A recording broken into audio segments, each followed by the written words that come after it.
Innovator of the Year award for you two. Years and years ago, when you guys put the band together, did you ever, in your wildest dreams, think that you would be changing the world not only through your music, but through your message and your spirit? Well, that's a big idea.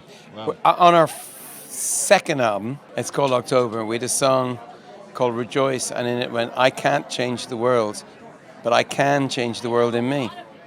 So that's what we were thinking about back then. Now I would say it's more like, maybe we can change the world, but I can't change the world in me. Wow. How deep is that? It's pretty deep. How deep is your love, Elvis? I can't listen to the BeeGees. Too much for me. It's too strong a feeling. They're up there with the Beatles for me. What's so weird about it is that when we were 17, 18, we couldn't listen to them because we hated it, all that kind of music. You're supposed to hate it. Well, at a certain point, as a songwriter and as an artist, you actually wake up and you go, okay, I understand why we didn't like it then, but it's absolutely brilliant. It's just the quality of the melodies, the production, the thought. I mean, it's just genius. Staying alive. Staying alive. It's pretty deep stuff. Yeah. Think about it. Staying alive. Hold on. And that's going out, Massachusetts. You should put some of that on your next tour, maybe. We consider ourselves macho Irish rock stars, but we have been undone by the BeeGees. We haven't told this to anyone else.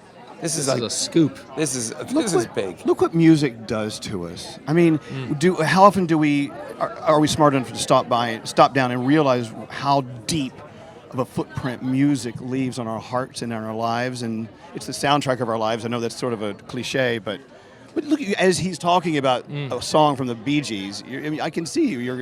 You're in it. You're thinking about how it makes you feel. Yeah, I mean, I feel the same about The Weeknd. Mm-hmm. You know, I love their music. His music, singer. So it's not just stuff that had you when you were a child in a pram. It makes me still feel like a child in a pram when I hear a great song. Today's innovators, tomorrow's innovators. Are there any other artists you consider to be the next innovators in music? Off the top of mind? Kendrick Lamar. There you go. Pretty amazing. Yeah, even He's somebody. doing a lot of great stuff. I mean, Abel's probably up there. It comes from all different genres, and I was at home and I heard this song. Yeah, Hozier, amazing, on the radio, and I was like, what is that? That sounds amazing. I love that. Went down. Rihanna, Stay.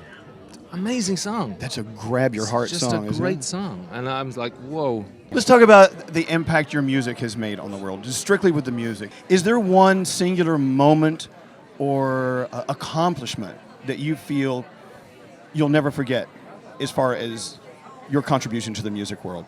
I think there's a few tours where I've actually had to stop in the middle of a show, literally standing on stage with a crowd of, in the first case it was 60,000 people, just to take it all in and go, man, like, I'm not only one of the luckiest people that's alive on planet Earth right now, I am one of the luckiest people that's ever lived. Those tours, there's something about U2 Live. It's a great band to be in, I have to say. Best job in the world is what I say. Maybe because it's 100 years since our country was born this year, but our country, Ireland, went through a lot of troubles and violent episodes that ended recently, and U2 played a tiny, tiny role, but we're very proud of the tiny role we played in the peace process in our country, and went on stage in Belfast with two opposing leaders of the Irish Troubles and got them to shake hands, and I think that's one of the proudest moments of my life. Wow. You know, look at the things that not only you've sparked, but you've been a part of. For instance, I think we're on track to hopefully saying goodbye to AIDS by the year 2030 because of the advancement of research and people who care.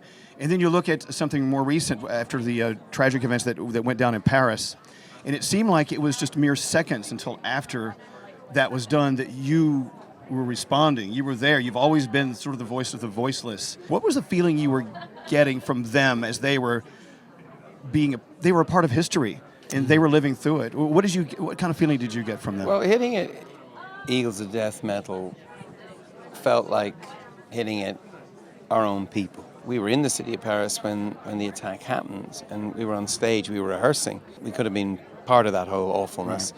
Right. And I was just amazed at how defiant the crowd were when we went back. We went back a few weeks later and played our show. And you just think this crowd is so loud. They weren't going to let any bombs, any bullets drown them out. And that's the sound of rock and roll. There's nothing more romantic than defiance. And defiant, joy is probably what our band is about. How do you feel about this changing world of ours? I mean, you saw it right there in Paris, but we see it every day on the news. I mean, the world is shifting in a frightening way. How do we march on? Yeah, well, this is an election year. People are really going to get a chance to say what they want from the government. I know there's this whole idea, whoever you vote for, the government gets in, but I don't see it like that. And there's some stark choices in America, and I wouldn't let people steal America away from you. America's not just a country, it's an idea. And at the heart of the idea is respect for difference and seeing difference as a strength, not a weakness. And I would just say, people, vote your conscience. But, go read the Declaration. And go read, United States is a romantic concept. Don't forget that. People are hurting. People are angry.